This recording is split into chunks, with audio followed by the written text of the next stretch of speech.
The streets of Detroit are home to a life and death struggle. We gangsters, thugs, monsters, don't give a about life. I lost a leg to this, man. Detroit's gangs and the guns they wield threaten the lives of kids who spend every day growing up in fear of other kids. I had a young girl over here on the ground. She's been shot in her side. This is where it went in it. This is where it came out. Coming in! Police, coming in! Police! Now, an elite police unit has been tasked with turning the tide in a war that's raged for decades. Once they see this, they tend to think twice. With aggressive tactics and unparalleled street smarts, they infiltrate a world of gangs, guns, and deadly consequences. You can't be perfect trying to control an imperfect world. Hands behind your back, don't mess it up. There's a whole lot of motherfuckers out here. The police, that's what we think of them. Don't let no guards down. We're going in hot, we're going in ready. Get out of here, get out! Bang it, bang it. Let me see the goddamn hands. Let's get out, let's get something.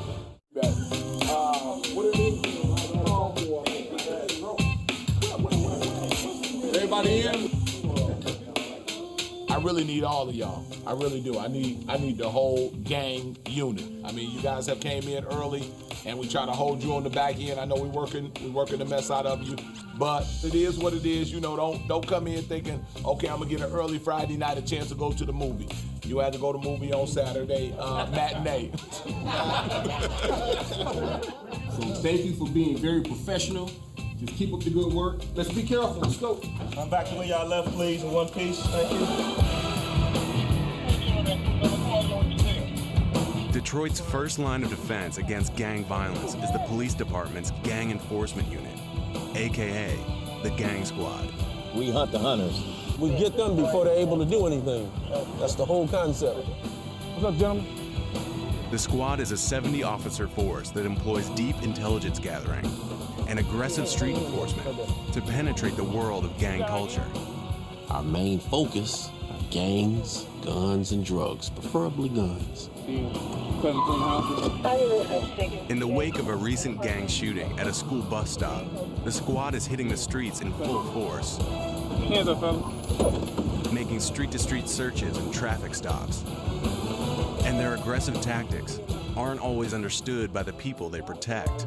We get harassed 24/7 every day, though. Every day. And we ain't even do nothing. We get our civil rights violated in Detroit. This ain't the place to be, people. Stay in New York, New Jersey, Canada, Australia. Don't come to Detroit. Don't come to 313. If you get to that area code, you're doing something bad. They, for some reason, think we don't have nothing better to do than just ride around and mess with people until they're a victim. Every day is different. No day is the same. You'll hear people say we were on routine patrol. It's never routine. Put your hands, big fella. Put your hands up. Put your hands up. My man. At a gas station on Greenfield Road in northwest Detroit, officers Shooter, Pelly, and Hollywood stop a vehicle for what they suspect is an open intox violation, an open container of alcohol. Think about it. Cuff the driver. What they discover is a much deadlier brew. Going, out. Now, if you move and make any sudden move, your nose gonna be splattered all over your face. Glock 23, 40 cal. You definitely going. Even making them 25 round extended clip. Definitely going.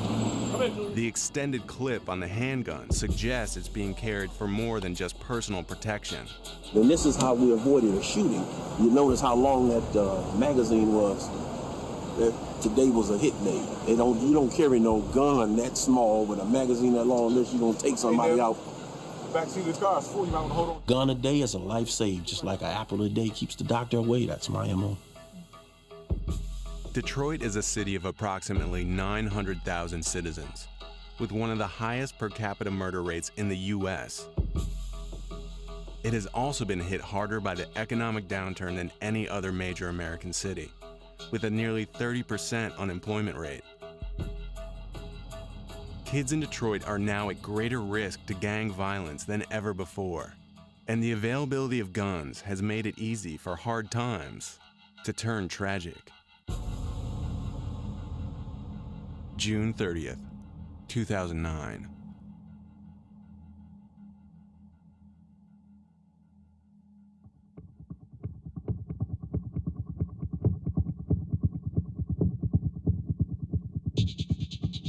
Detroit 911. Yes, I'm right here at the gas station on Warren and Southfield. I got a young girl over here on the ground. She's been shot in her side or her stomach or something. Okay, no, don't move, baby. Don't move. I couldn't really feel the bullets go in, but it's just everything feel numb. But at the same time, you can feel a lot of pain. It hurts so bad, like pain you cannot control. She got shot in her abdomen and her arm. Okay, who else was she the only person shot? No, it's a whole group of people, kids. It's a whole bunch of kids. Okay. Baby, be still, don't move. 17-year-old Tiara Dickerson was just one of 7 teenagers hit by gunfire while waiting at a bus stop after school. It was just a lot of things going through my head. Like, I was thinking, like, I don't want to die, and I hope I make it, and what's going to happen. I hope the police hurry up and come. Chaos and confusion in the middle of the afternoon. At least 7 people shot, 5 of them summer school students at the Cody 9th Grade Academy in Detroit. At one point, the pain was so bad that I felt like I did want to die. But then I thought about my mom, my family, and everybody, so I decided to, try to stay strong. The attack sent all 7 victims to the hospital, 2 in critical condition. And it lit off a firestorm in the local press. This is a case that ought to be symbolic to all of us because there were so many kids who were victimized at one time in broad open daylight. The ruthless nature of the shooting and the young age of its victims suggests that this was a case for the gang squad. Detroit police quickly called on Sergeant Todd Eby to work with Gang Squad on the investigation. But some of the evidence that was at the scene were ballistics firearms evidence, like spent casings. We had a videotape, a surveillance video from the gas station. Police now actively searching for that green van, and we're told surveillance cameras on the bank and the gas station at this intersection will help with this investigation. Those tapes are being reviewed right now. In a case with very little forensic evidence to work with, the security cams caught the entire incident in startling clarity. It's about 2:15 in the afternoon. It's sunny. This is the gas station parking lot. Just north of the gas station is Cody Academy, where the kids went to school. From the left, you'll see 2 individuals run towards the bus stop armed with guns firing. We know that they're semi-automatics. We know that one's a 9mm and one's a .40 caliber.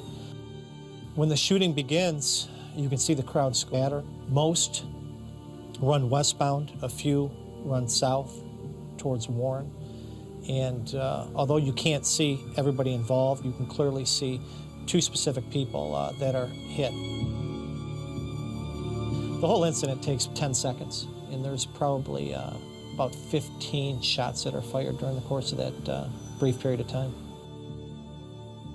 From the videotape and eyewitness accounts, Sergeant Eby quickly confirmed the incident was gang-related and that the motive was revenge.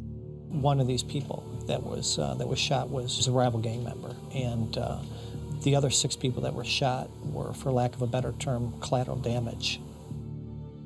Now, Sergeant Eby is teaming up with the Detroit Gang Squad to identify the shooters and hunt them down. We're headed to the gas station right now, and Officer who is a member of the gang squad, him and I are going to kind of reenact or reconstruct the crime scene. This man is an intelligence officer with the Gang Squad. Known for his sense of style, he goes by the code name GQ. To protect his identity, GQ's real name will not be revealed. So G, it started over by this daycare. The 2 daycare workers saw them get dropped off and knew something was suspicious. They came back right here, took off their t-shirts, wrapped them around their face, and then made a beeline towards that bus stop.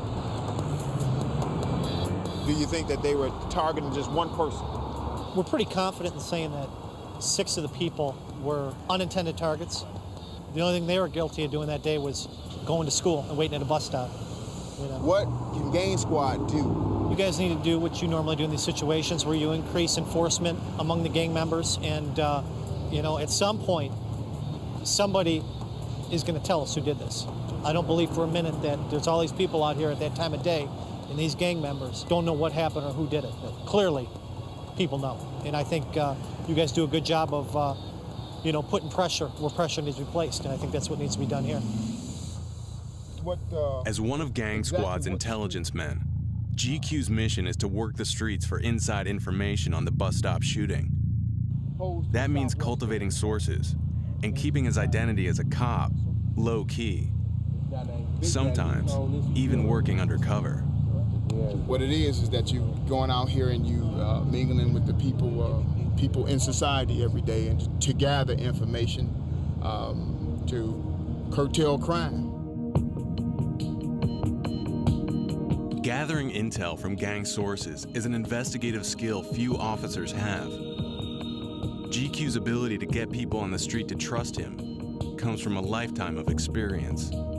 Being raised and born on the west side of the city of Detroit, I know what it feels like to not have enough food. I know what it feels like to have my lights and gas shut off. I know what it feels like to have parents who are on drugs. One thing is just your attire and then the way that you talk. And then you gotta know exactly where you are. You're trying to get information from the west side of Detroit. You know that the west siders, they look a certain way, they dress a certain way, because perception means a whole lot. I've got maybe 50 or 60 sources out here, so my reputation kind of speaks for itself. To GQ, sources are everything. But in neighborhoods like West Detroit, talking to the police can get you killed. GQ needs to find people vulnerable enough to spill what they know. We're going into the Southwest District, and we're going to gather some gang intel. They're just guys that have been arrested in the precinct for various crimes. And based on their crimes, we're going to ask some general questions and see exactly what we can come up with. The best source of information on a Detroit gang is often a member of a rival gang. Today, GQ is talking to young men who have just been arrested and who are likely to have gang ties. How you doing, man? You all right? If GQ can get them to open up, it could lead them one step closer to the bus stop shooters. How old are you? 18. 18? They call me GQ on the street. What do they call you? I don't have it. They just call me man. Just have you called your mom? Okay. What are they claiming that you had? Marijuana. How much? 4 bags. Oh, 4 bags? They brought you in here on some BS like that? Okay. That can be worked out. By appearing sympathetic, GQ uses his personality to earn trust. And trust can lead to truth. How many people are pretty much in the clique? I just hang around like 7 people, basically. Do you think that any of those guys would be willing to take a bullet for you? Big T. Big T? He in jail. He's locked up for what? Stealing cars. Stealing cars? Yeah. Who else? My friend Buck. Buck? Yeah. Okay. I'm gonna take you back and have...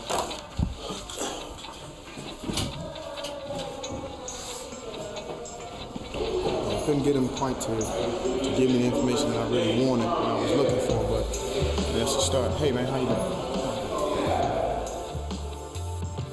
The next perp has been arrested in connection with a shooting known as an A1 charge. I understand you have a daughter or son? A son. Junior. Junior. Okay. Just thinking about my children. I know, man. Me, like I'm saying, I ain't just saying like no gang type. We ain't on no gang type stuff. We What is it? We family. He's in here on an AWIM charge, and I know he just pretty much lied through his teeth. Like I'm saying, like friends is really closer than your family to people now. Cause like I said earlier, people don't got family like that. They family deny them to the left. You know, the world crazy to me. They need a lot of work to this world. I mean, people need jobs. Everybody out here starving. Everybody out here hungry. I miss my family. I've been in here for 2 days. I miss my daughter. I just want to get out of here. You know, oftentimes they tell you anything. I'm cold to be in here. I'm not that person. I'm not. They're out there on the streets murdering, selling dope, and they come in here and they act like a bunch of 3-year-olds crying and whining all day long. So you just get used to people lying to you all day. Gang violence is youth violence. Kids in Detroit are often affiliated with a gang before they're even teenagers. Gangs here are younger, smaller, and less organized than in other metro areas. Recently appointed Police Chief Warren Evans is facing a criminal culture that bears little resemblance to the highly structured street gangs of the West Coast. They're almost like neighborhoods or block gangs. And so they beef with each other quite a bit. It's not as organized as LA gangs or maybe even Chicago gangs. In the late 1970s, gangs were organized in which you had a structure of one person was in fact like the CEO. Now you don't have that. In some ways that's good, but in other ways it makes the intelligence gathering more difficult because you have so many small little groups and gangs and trying to figure out the dynamics of who's beefing with who and who the necessary players are. Compounding the challenge is a phenomenon that's taken root in urban culture, not just in Detroit, but across the U.S. It's called Stop Snitching. No one wants to ever be labeled as being a snitch, of talking to the police and giving information about individuals as it relates to committing crimes. Once that gets out, and they say, man, you've been talking to the police about what we're doing on the street, it'll be over for them. They'd rather see the person dead than in jail. The bus stop shooting took place in broad daylight, in front of multiple eyewitnesses. Now, pressure from the streets to keep quiet has made what could be quick justice an open case. Detroit's most shocking act of gang violence in recent history, a bus stop shooting that claimed 7 victims, has so far surrendered no promising leads. But Gang Squad has a new addition to the intelligence team, and his code name is Sandman. Sandman is aggressive, tenacious, very smart. He's very, very valuable because of his street connections there. Sandman is from East Detroit, and the gangs he grew up around are more than just neighbors. They're family. I got a nice little number of people in my family that's in the gang. They don't bring it around me. You know, they know I don't play it. Several of Sandman's cousins belong to a gang known as the 7 Mile Bloods. They're based in eastern Detroit and control a section of turf known as the Red Zone. It's a little more dangerous dealing with a non-traditional gang because they're trying to make a name for themselves. So they're gonna always be more dangerous because they feel like, okay, if I do this, it's gonna put us on the map. Keeping personal relationships with gang members is a critical part of Sandman's strategy. Those relationships can lead to intel on the bus stop shooting. Hello? Yeah. Okay, don't run. You tell them motherfuckers don't run. I'm gonna call this number back as soon as I pull up on the block. I should be pulling up in maybe like 5 minutes. Okay. Here they go down here in the street. The youngest gang member here is only 13 years old. You pretty much stuck in Southwest, you know what I'm saying? Because they like for real bloody and blood out down there.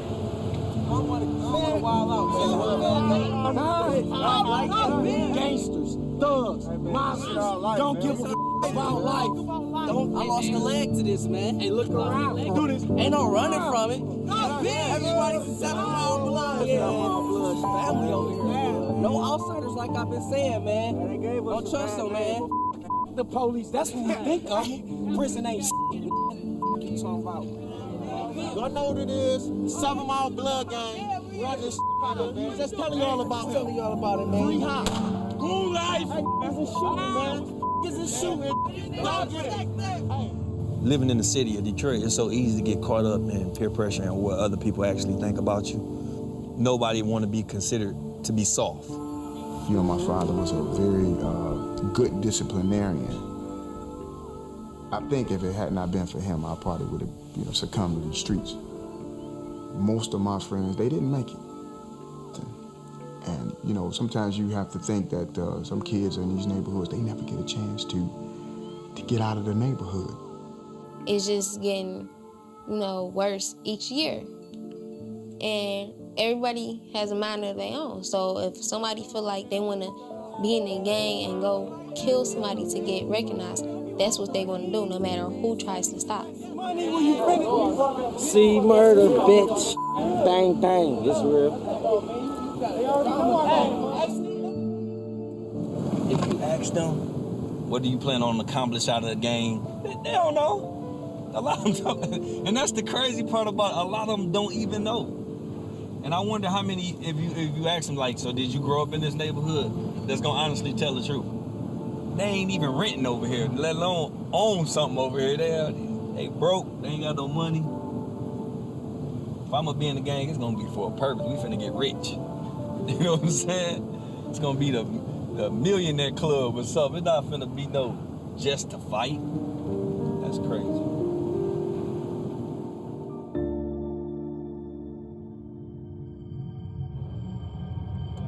In the case of the bus stop shooting, GQ and Sandman's talents are beginning to pay dividends. The gang responsible for the shooting is now believed to be a crew known as the Joy Road Hit Squad, one of Detroit's oldest and most violent gangs. I'm from Joy Road, I'm from Joy Road, I'm from Joy Road, X and 9. I'm from Joy Road, I'm from Joy Road, I'm from Joy Road, X and 9. This gang is responsible for a number of different shootings, armed robberies, carjackings. Hello, how you doing? It's me again. I'm back, dog. From the backyard, still pushing that crack hard. I'm from the hood, in case you didn't know, it's X and Nina. Where them boys made big weight. They're involved in the drug trade. So, clearly the gang is a violent group of individuals. The Hit Squad controls territory in northwest Detroit that extends from Joy Road to West Chicago Street and as far west as Southfield Freeway, where the bus stop shooting occurred. Police believe the hit was motivated by revenge against a rival gang member. What's more, eyewitnesses have identified two primary suspects.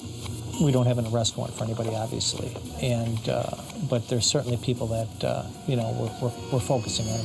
And these individuals are younger, 19, 20 years old, and represent part of the Hit Squad. Their number one person of interest is Demetrius Hinton, a teen who's also wanted in connection with a more recent drug-related homicide. Hinton is still at large. Now, it's up to GQ and Sandman to locate the suspects before the trail runs cold. Yeah, at 5 o'clock. Okay.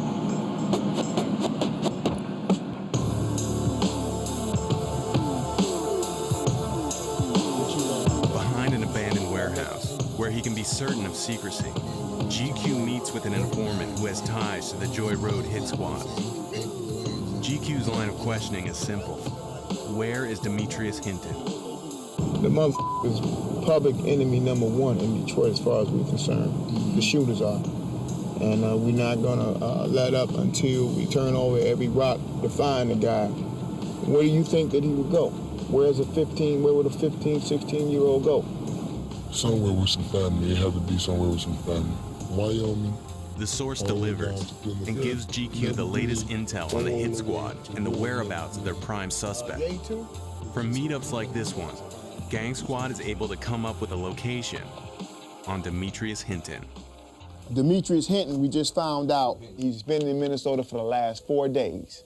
So he's down there rolling, selling dope. Source don't know exactly where in Minnesota, but apparently that the kid used to roll for the source. So, any other units know about this source? No, I just got it today in the last 30 minutes. He is aware that we're looking for him. I don't even think so. I don't even think he knows. That's why he says I'm out. I do have his associates here. This is right-hand man. They're not involved, right? Not involved, but they're part of the Hit Squad, so. Oh, yeah. do a full workup on each and every one of them, meaning we know all of their associates and also family members, girlfriends, and stuff like that, just in case, they try to get in touch with each other, which is probably going to happen. That's right. And That's right. everything. It's a waiting game.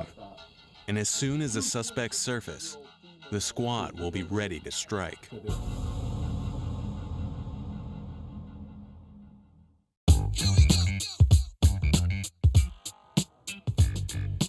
Oh, 700 hours. Before rolling out for patrol, Gang Squad street teams enjoy a time-honored tradition. Hey, those donuts good, though, I'm telling you. Don't mind if I do. Watch this.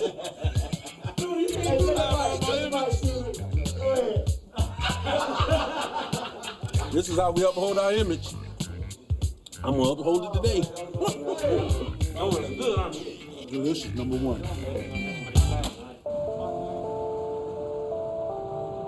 Today, Officers Shooter and Pelly are on school patrol, part of Detroit's effort to combat gang crime at the source. In Detroit, gang affiliation starts young, as early as 9 years old.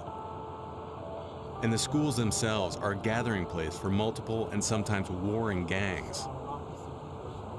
Maintaining high visibility in the schools is now a police priority. We're basically the parents. I have to get them in line, let them know I'm in charge, something a parent should do, and at the same time, arrest them if necessary, and if I can, send them home, and once they go home, we don't know what they face. After school, kids often make their way home through rival gang territory. A high-risk time for shootings. This is when Gang Squad does most of its patrolling. How you doing, big fella? Here for a minute. Sort of doing two things at once. One, we're trying to look out for the kids and make sure they all get out, make it home safely and everything. But at the same time, we're hunting. Come here, man. Take your hands out of your pocket. You got your ID? What's the last 2 classes you have? English. It's obvious you don't speak too well. I'm in charge out here. Goodbye. Go that way. And because of their relationship, and I think the love that they actually have for kids, they're happy to go do it. I mean, at the end of the day, they want to see kids safe. Do they arrest a lot of kids with guns? Absolutely. Is it the focus of what they do to create criminal records for kids? Absolutely not. It's to make sure the environment's safe. And I've seen them do just as much counseling, quite frankly, as I have seen them gun chasing. You're gonna say, oh, I'm tired of getting tickets, y'all give me tickets. You don't have a license. You ain't never had a license, you 16. So if you tired of getting tickets, why did you stop driving? A lot of times what we tell them goes right out the window when they get home because they have to deal with their home life. They may see us for, what, an hour or 2 a day? Once he leaves, he has no longer any dealings with us. He's gonna go by what is taught to him at home. Gang Squad puts an intensive focus on getting guns off the street, sometimes at a rate of 3 a day for a patrol team. But there are thousands of unlicensed firearms on the streets of Detroit, and the statistics are symptomatic of a much larger social problem. Kids in Detroit are often first introduced to gun culture at the toy store. That's a toy. Normally they carry those in the service stations around the city of Detroit. All right, we're gonna show you the real weapon next to the fake weapon. And as you can see, almost identical. Younger kids, 8, 9, and 10, they'll get these toys and stuff like that innocently, okay? Not thinking that anything is wrong and stuff like that. Inadvertently, sometimes they'll carry them to school in their backpacks and stuff like that. It's a problem not only for schools, but for law enforcement. I cannot tell whether or not a weapon like this is actually real or not. And in a split second or two that you're gonna have to determine that fact, somebody can easily get killed. When I was a kid and you had disputes, you'd have a fight and it was over with. Now the fights are one group shoots the other group, and then when they heal, they come back and shoot the other group. And it's kind of an ongoing lethal process. And people don't fist fight, they shoot. If you get in an altercation and you beat me today, I'll come back with a gun. This time I won't lose. And that's the mentality they're thinking. As violent as the gangs of Detroit are, their activities are hardly limited to turf wars. The sale of street drugs is a gang's primary source of capital. And for Gang Squad, following the drugs is often the best way to infiltrate. From his sources on the street, GQ has learned that the Joy Road Hit Squad, the gang believed to be responsible for the bus stop shooting, has partnered with another gang to sell narcotics. And that's not uncommon for gang members to sell controlled substances out of one house. GQ's anonymous source has also provided intel on the precise location of the dope house. I'm gonna take him to a nice little gay spot where, you know, they gamble, sell drugs out of guns. It's a lot of gang activity. To investigate further, GQ and Sandman are teaming up for an undercover stakeout.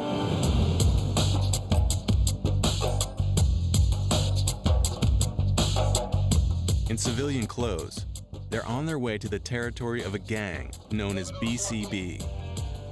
GQ leads the way and Sandman follows behind in an unmarked van with our camera crew. Going into the area of BCB, which stands for Burgess, Chapel, and Bentler. There's a little gang that's right up here. The way this truck's on, we might not go far. I'm a little rough and rugged around the edges. I understand that you have to have guidelines to keep certain people in order, but you can't be perfect trying to control an imperfect world, you know what I'm saying? But it's a whole lot of motherfuckers out here. You know, that's how you get their attention. The guy that you trying to restrain, he trying to knock your head off. So at some point, you can no longer just keep trying to restrain him. You might have to knock his head off to restrain him. And that's what a lot of the citizens don't understand. And the citizens that do complain a lot, they wouldn't even come out here and do this job if you paid them twice what I get paid. Okay, two. Okay. We're gonna go around here and see what they got going on right here. Can you see these guys right here? I don't believe he put me right here at the damn door. But gee, I don't believe you put me this close, man. I'm like, I might as well go on that porch with him. GQ and Sandman are now parked directly in front of a multi-gang stronghold. Being identified as cops could put an end to their investigation and possibly turn deadly. For the rest of the operation, our cameras will stay concealed in the rear of the undercover van. Now let's see what this clown does. Look like a marijuana smoker, you think? You see his left hand? See how it's clenched? Like you got some money rolled up in it. See what he does. Yep. Gotta go give me a bag of weed. You see, you can always tell about the buyers. There's dope house protocol. You want to have your money in hand, ready. They might try to shut down, you know what I'm saying? A van just pull up, ain't nobody get out, so I'm gonna go act like I'm being interested in the house. All right. To get a closer look, they'll pose as real estate agents looking at property, and no matter what happens, stay in character. How long has that house been vacant? Been all right? My man. Yeah, we out here trying to get a little groove on, man, and try to see if we can get these cribs like motherfucking, but they're checking out some houses right we quick. can buy them motherfuckers for about what, 12, 1,500? Oh, straight up? Yeah, that ain't a bad little motherfucker. Look like somebody been sleeping in that motherfucker though. Yeah. Who he said he knows somebody? Oh, he say, man, that ain't even worth buying. He said that motherfucker up. He said, I think he said it been vacant for a couple of months. Yeah, that's really all we really needed. He smelled like the reek with marijuana. That's really all we need to get a warrant. While casing the dope house, GQ is approached by a young man in the street, wanting to know why they're there.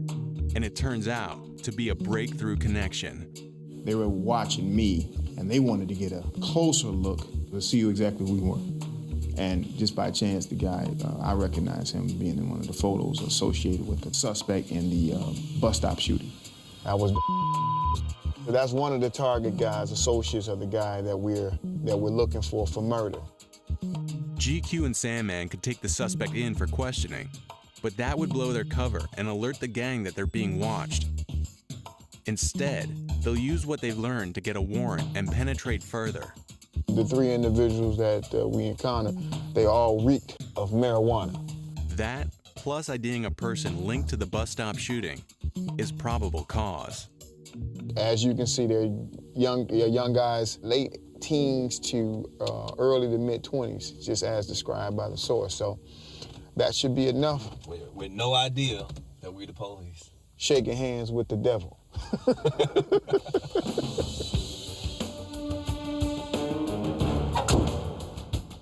I got enough probable cause to get a warrant.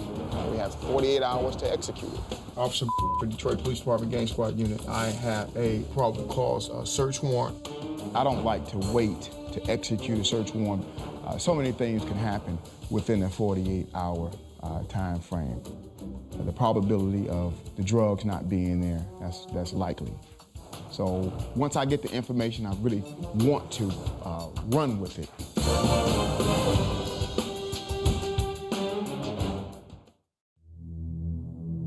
At Detroit Gang Squad headquarters, GQ phones the DA's office to get permission to process a warrant.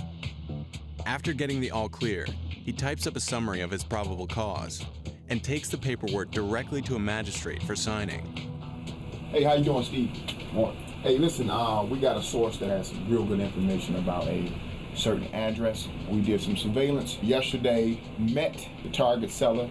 Also, there could be an individual that's wanted for murder and 8 counts of attempt murder related to that bus stop incident earlier this year. I need to see it in writing. If it's not in writing, it doesn't exist. I got it approved to the assistant prosecutor this morning over the phone.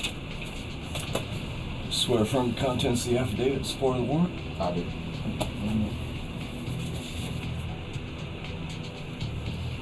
All right. You guys be safe. We appreciate you. Take care, bro.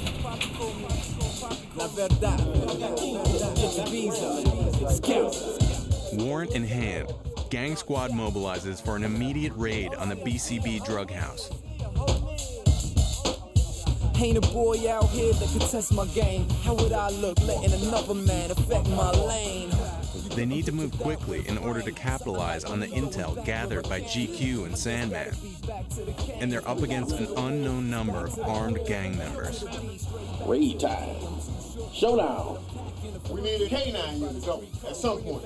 What you think? Them puppies don't find nothing. This is our shotgun man, Bam. How you doing? He sent them all to the back, send them to me, I shake them down and send them behind me. Suppress anything that comes my way.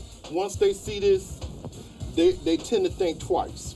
And this here is our raid commander, the sergeant, code name Sir. Remember we used to say we wouldn't do this again. You believe that? Every time, they bring us back in. Briefing, come on in. I got a lot of scriptures for you.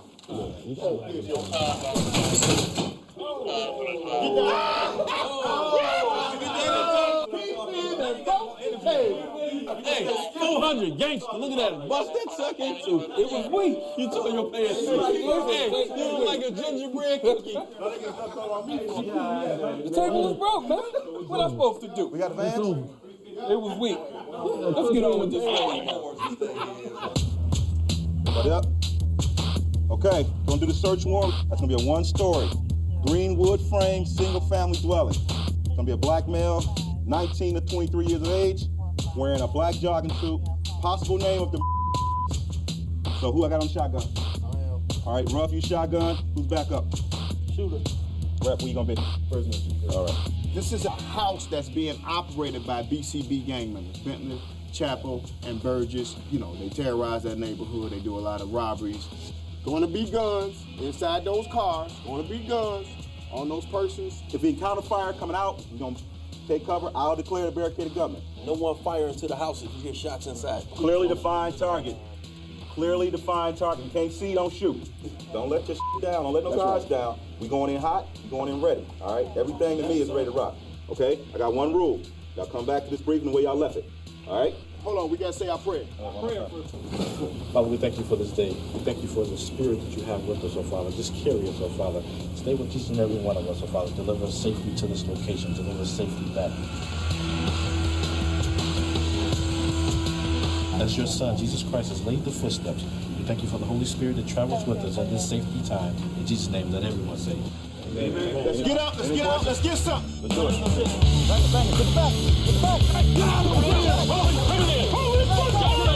Look, I got 2 herniated discs. I can't. Man, get your ass on the damn car. Quit playing. Herniated discs my ass. Yeah, we got the cars. Here. I want everybody in the cars.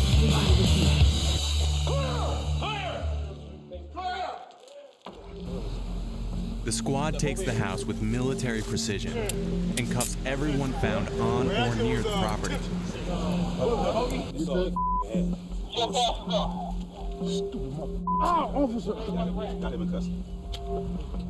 But until the entire house is secure and all guns are found, no one can rest easy.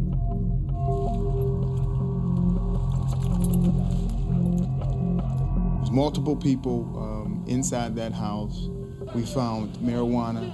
It was constituted felony possession with intent to deliver. We found a parole violator, as well as confiscated a few $1,000s. More important than a drug bust, Gang Squad may have apprehended a familiar face. This man matches the mugshot of Demetrius Hinton, the primary person of interest in the bus stop shooting case. What up, Edge? Hey, we think we might have this Hinton cat in custody. We're trying to match him up against the pictures. He look like him, but we still want to make sure. Look exactly like him. Yeah, we want to be sure though. Yep.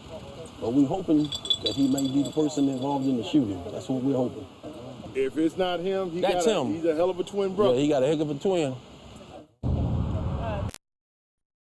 Detroit's Gang Squad may have just cracked the bus stop shooting case, but they'll need to check fingerprints to determine if they've collared the right man, and it will take forensics to link him to the crime. The suspect is also wanted for a more recent shooting, a homicide in which Detroit police recovered a 9mm handgun. Proving a match between that gun and shell casings recovered from the bus stop shooting will take the case to the next level. We're trying to draw comparisons between the gun and the casings. The gun that was used in the homicide, obviously, and the casings that were left at the scene. Detroit's own ballistics lab was recently shuttered after too many errors were found in its exam results. So it's at the state crime lab that both gun and shell casings undergo rigorous testing to determine a match. So in this case, we were asked to look at several 9mm fired cartridge cases, and we were given a Glock 9mm pistol. In this case, we would take test shots from the pistol and make our comparisons to the evidence found at the scene. First, the Glock 9mm is fired into a sealed, water-filled test tank. It's a neutral environment that ensures any markings on the bullets or shell casings are from the gun itself. Then, the test rounds can be compared to shell casings recovered from the bus stop using a comparison microscope. When fired, every gun leaves a unique signature on both bullet and casing. These striations are as individual as fingerprints and can be used to determine a certifiable match between guns and the crimes they're used to commit. If the shells found at the bus stop match the gun used in Demetrius Hinton's other alleged homicide, it's strong evidence linking Hinton to the bus stop shooting. But lab results can take days to process, and Gang Squad will have to wait for the outcome to know if they've got the right man. And they aren't the only ones hoping for justice. You just got home from school, Ugly? Yeah. What y'all do at school today? I did some math, science. You ain't learned nothing? She'll never do that. For 17-year-old Tiara Dickerson, the bus stop shooting isn't a newspaper headline or a case to solve. It's a reality she and her family struggle to overcome every day. My first surgery was in my arm. It's a metal pin and screws down here to keep it together, and it's gonna be there forever. They had to repair about 7 different things in my stomach. My intestines, I know that they had to put back together. I was there when it happened. It was crazy. Yeah. It was real sad, yeah.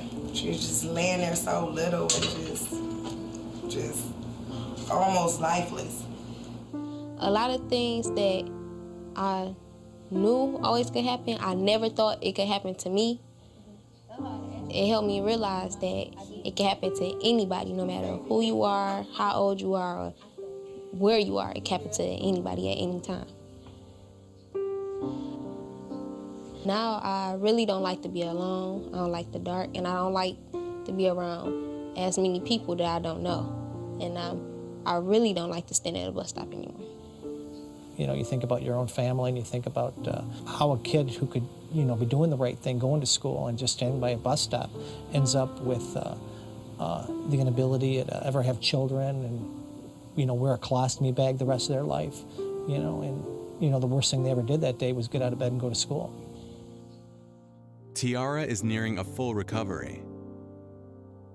But there are thousands of kids in Detroit who aren't so lucky.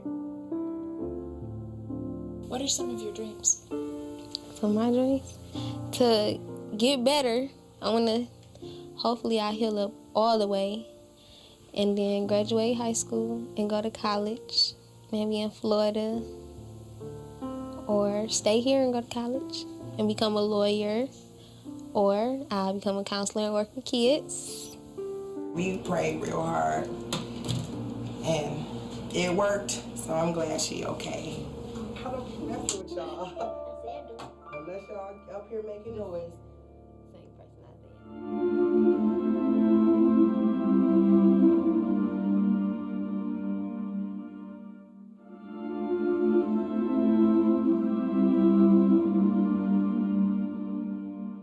There are over 1,000 shootings in Detroit every year. But the sheer volume of police work doesn't prevent Gang Squad from taking their work personally, or mask the disappointment that can come with bad news. Lab results are in, and the Glock 9mm does not match the shell casings found at the bus stop. And that's not all. The fingerprints of the man in custody don't match those of Demetrius Hinton, the prime suspect. Fingerprints never lie. But hey, you know, we had to dust ourselves off and get right back out, right back on it. And we're doing it very tenaciously, aggressively, trying to find it. And we will find it. It does make it more difficult. It gives you more motivation. You know, sometimes, you know, when the caseload gets so extreme, this gives you that extra push, that extra hour. When you were going to go home at, you know, 7 o'clock, you decided to go home at 8 o'clock. You know, it gives you more fuel to get these people off the street and to hold them accountable for what they did. We're definitely working on this night and day. My phone never stops ringing.